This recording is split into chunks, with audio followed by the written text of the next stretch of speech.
Hello বন্ধুরা, good afternoon. অনু village cooking চ্যানেলে আপনাদের অনেক স্বাগত জানাই। আমি আজকে একটা নতুন রেসিপি নিয়ে চলে এসেছি, মালপোয়ার রসমালাই। আপনাদের পুরো ভিডিওটি দেখার জন্য অনুরোধ রইল, স্কিপ না করে দেখবেন পুরো ভিডিওটা। আর কেমনভাবে রান্না করছি আর লাইক শেয়ার কমেন্ট করে জানিয়ে দেবেন আমার রান্নাটি কেমন হয়েছে। আমি যেমনভাবে রান্না করছি আপনারাও সেইভাবে রান্না করবেন। আর কেমন হলো আপনারা কমেন্ট করে জানাবেন।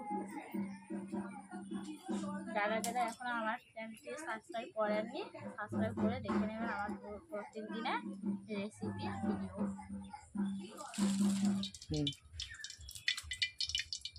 বন্ধুরা, মালপোয়া করার জন্য আমি ব্রেড পাউরুটি নিয়ে নিয়েছি। প্রথমে ব্রেডগুলোকে আমি এইরকম করে সাইডগুলোকে লাল পিসগুলো সেগুলো কেটে নিয়েছি। এরপর ব্রেডগুলোকে আমি এরকম 4 ভাগ করে নেব মালপোয়ার জন্য।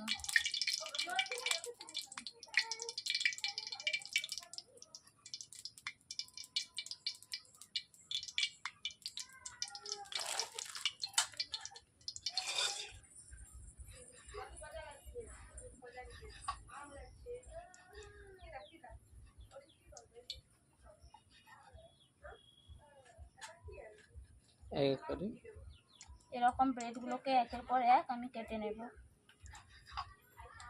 এইভাবে আপনারা ব্রেডগুলোকে কেটে নেবেন। দেখতেই পাচ্ছেন আমি কিভাবে ব্রেডগুলো কাটছি।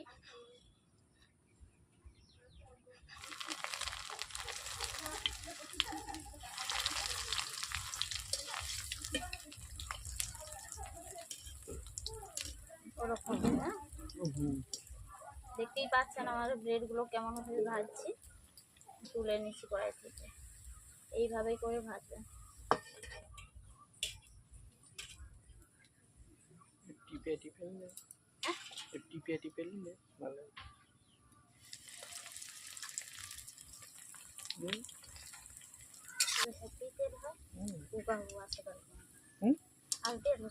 না না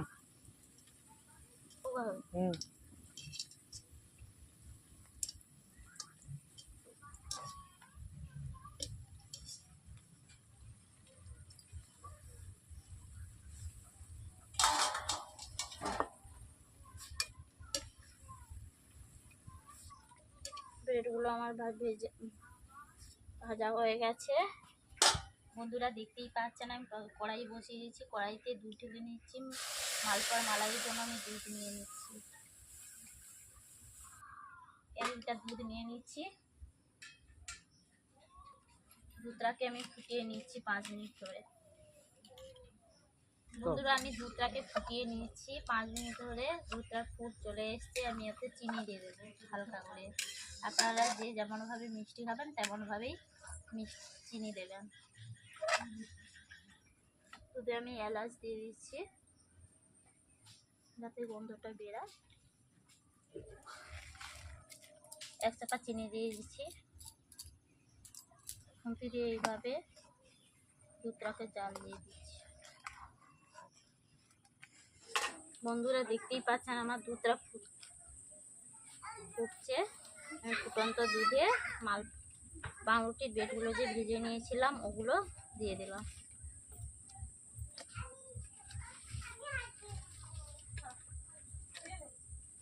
দেখতেই পাচ্ছেন মালপোয়ার মতোই হয়ে গেছে। একে আমি ফুটিয়ে নেব 5 মিনিট ধরে ফুটিয়ে নেব, বেশি ফোটাবেন না। বন্ধুরা, আমি 5 মিনিট ফুটিয়ে নিয়েছি। বন্ধুরা, আপনারা বাড়িতে ট্রাই করবেন। কার কেমনভাবে বানানো হয়েছে কমেন্ট বক্সে জানিয়ে দেবেন।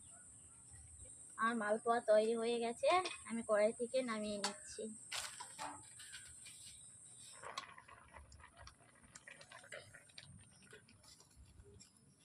বন্ধুরা, দেখতেই পাচ্ছেন আমার মালপোয়াগুলো ভাঙেনি একটাও। যেরকম দিয়েছিলাম সেরকমই আছে। দুধে ফুটে ফুলে গেছে কেমনভাবে, আপনারা দেখতেই পাচ্ছেন। এরকমভাবে আপনারা বাড়িতে বানাবেন, বেশ খেতে সুস্বাদু লাগবে। মুখে দিলে একদমে তুলোর থেকেও নরম।